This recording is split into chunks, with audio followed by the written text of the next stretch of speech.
احنا نزلنا دلوقتي رايحين لبتاع البوهيه. اوريك العربيه طبعا اتعمل فيها ايه في البوهيه وكده.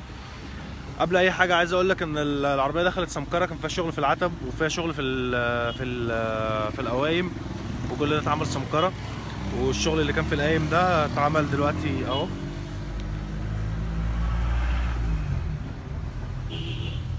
يعني على قد ما السمكري قدر ظبطنا القايم بتاعها اللي كان بايظ ده، وكان فيها شغل برومه اهو برضو.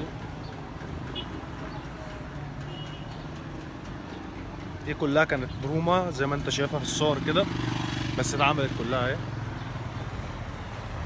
طبعا في حاجات كتير قوي انا ما كنتش شفتها. الازاز ده لسه ما اتخلعش، والعربيه اتسمكرت وخلصت سمكره تمام، ولسه الازاز ما اتخلعش من مكانه. طبعا الازاز ده اكيد تحته هنا في مشاكل، واكيد تحته لازم يتخلع عشان نعرف اذا كان في برومه وفي كلام من ده، فهنخلعه. يعني العربيه دلوقتي المفروض ان هي خلصت سمكره ودخلت على البويه، لا احنا هنرجعها تاني للسمكري عشان فيها شويه عك كده لازم يتلموا.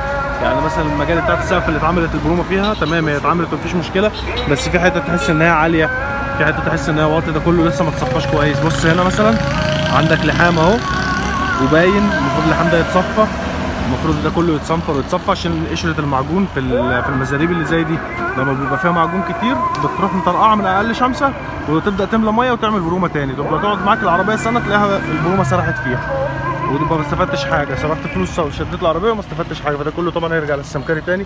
ده غير ان السمكري ساب لي الظهريه بتاعت العربيه. بص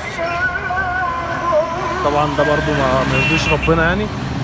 وهنا برده نفس الكلام، في الحمات اهي عاليه وظاهره، ده المفروض ان هو كله يتصفى عشان ما ياخدش قشره المعجون، عشان المعجون ده لو زاد في المزاريب اللي زي كده او في اي حته عموما في العربيه وفرقع بيعشش فيه الميه وبتبدا ان هي تعمل برومه وتبهدل الدنيا. هي الحاجه الوحيده اللي بصراحه اللي عجباني ان العربيه الباب بتاعها والباب اللي قدام والرفرف مش واخدين جوه. يعني لو جيت تبص هنا احنا حاطين الحته دي للصاج، ده الصاج ظاهر اهو، العربيه مش واخده اي حاجه، يدوم على قد البطانه وعلى صاجها.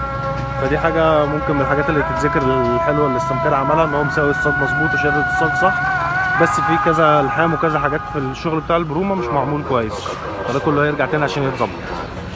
الكبوت عند السمكري عشان بيديله سيليكون عظم، عشان الكبوت كان بيهبط. يعني السقف برضو لما تيجي تدوس عليه من هنا كده يهبط، بس ادينا له من تحت سيليكون اهو زي ما انت شايف كده. بص اهو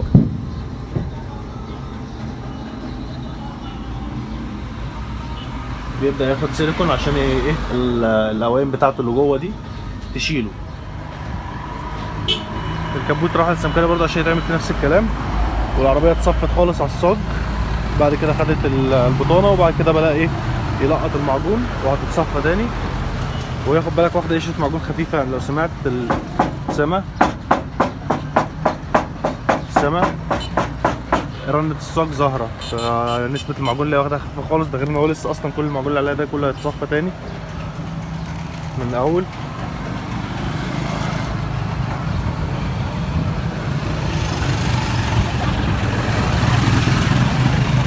بص هنا دي واخدة بطانة اهي يعتبر على صاجها برضو.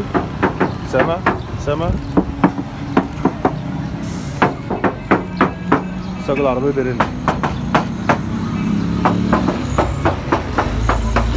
ده كله يعتبر على الصاج، بطانه محطوطه على الصاج هي بس يا دوب فيها كام لقطه كده عشان فيها عالي وواطي مثلا من هنا او كده، فبتاخد معجون وبيبدا يصفيها تاني.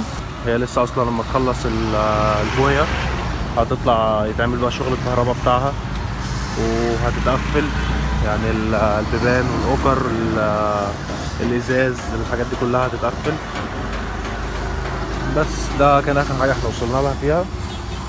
وما تنساش بقى تعمل لي لايك للفيديو ومتابعه وتتابع معايا بقى الشغل في العروسه دي.